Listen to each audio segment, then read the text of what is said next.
Ladies and gentlemen, welcome back to another episode of Beginner Guitar Lessons. Okay? Today we're going to focus on two different chord progressions in the key of C. Now, a chord progression is essentially where you pick the key you want.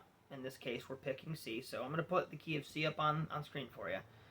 And a chord progression is where you pick at least two chords or more, and you put them in a specific order, all right? And then you repeat that order, and that becomes your theme or your song, right? We'll call it a chord progression to be technical. So different chord progressions are used for different styles, right? Now, if you go back into my playlist here, a few episodes ago, we did a 1-4-5 chord progression in the key of, I think it was the key of C. It might have been the key of A, but regardless, we've touched on the 1-4-5. The 1-4-5 is the most common chord progression in music, and it's the one that you're going to find in pretty much every style of music. It's like, you know, you'll find it in rock, you'll definitely find it in blues, and in pop, and in classical. It covers all the bases, right? Because the 1 chord is the root. The 4 chord is a strong chord. It's a major chord. It's the subdominant chord because it's the chord that comes before the dominant chord, which is the 5 chord, which is the 3rd chord in the progression. So the 1-4-5 covers all your bases. And just so you can hear what I mean, I'm actually going to do this in the key of G. I like this one a lot on guitar. So here's a 1-4-5 in G. You're going to hear the root, the 4, and the 5. Okay? Now, sonically, what's going on here is you've got the foundation of what you're doing in the 1 chord. That's where your ear picks up and perceives what's going on. Everything else that comes after this chord will have its own meaning based on this chord. All right? So we're starting on the 1. Now we're going to the 4.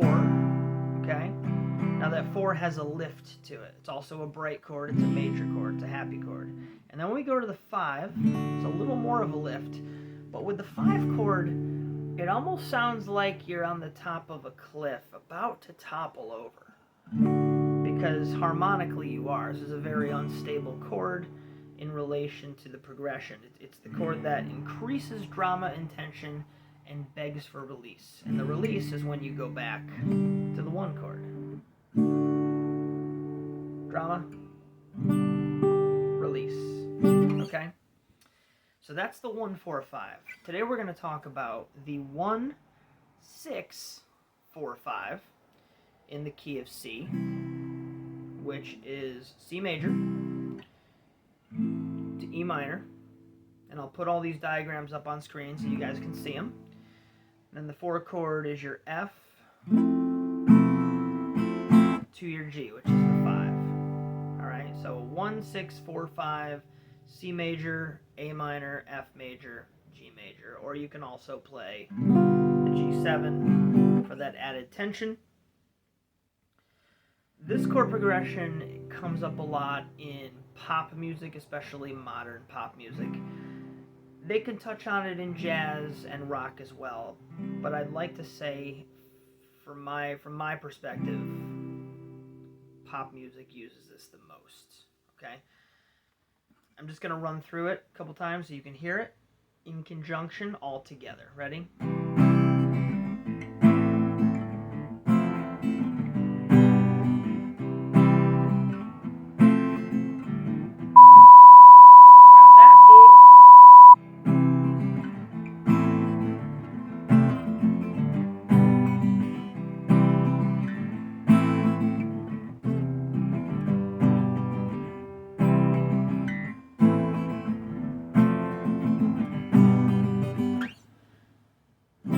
Back home to the 1. So there you have the 1-6-4-5.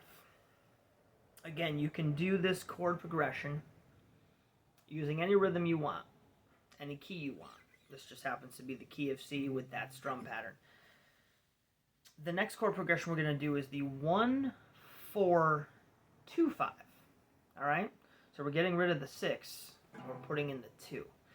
What's cool about that is that both chords, the 6 and the 2, are both minor chords.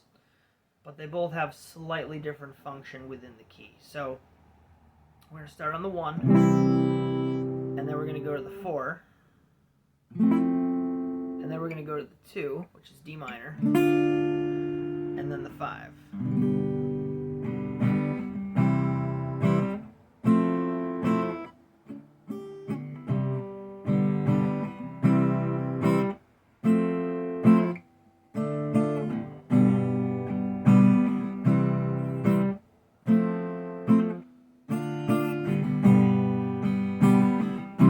And there you have it. All right, 1, 4, 2, 5, C, F, D minor, G. So we have 2 different 4-chord progressions that, again, they typically fall into the rock and pop genres the most. And I'm sure some of you may have even picked up on some songs that you may have heard using those chord progressions, not knowing that that's what they were actually doing, but just based on the sound and movement of those chords, you can probably pick out some songs. There are literally millions of songs that have been written using these chord progressions. So, I hope all that made sense, as always. If anybody would like to leave a comment on feedback, positive or negative, please feel free. I definitely want to be serving you guys as best I can, and if there's anything I can do to make this better, please let me know. Please like, subscribe, and as always, have a great day.